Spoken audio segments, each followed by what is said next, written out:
There's so much consuming going on. Hey guys, how's it going? Quick tutorial on maybe if you're having some speaker issues with Zoom.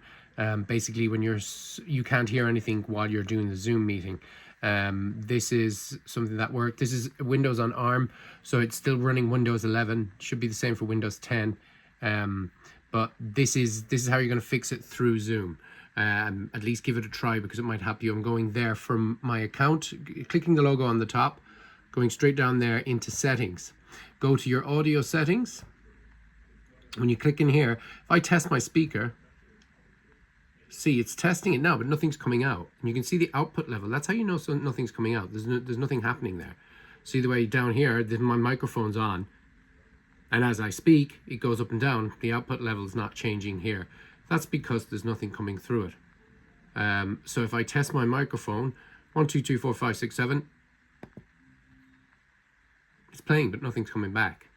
So what you have to do is go down to the bottom there where it says advanced. This is just something I found by fluke. You see there, signal processing by Windows. Take it off auto and then put it on Windows default. Then go back, test your speaker, and she works. Same thing as if you test your microphone. 1, 2, 3, 4, 5, 6, 7, 8, 9, 10, 11, 12. I'm a drummer, so 1, 2, 3, 4, 5, 6, 7, 8, 9, 10, 11, 12. I'm a drummer, so there you go. And so that will fix it. Took me a while to figure it out, and it's kind of hidden. So hopefully that works for you. If it does, let me know down in the comment section.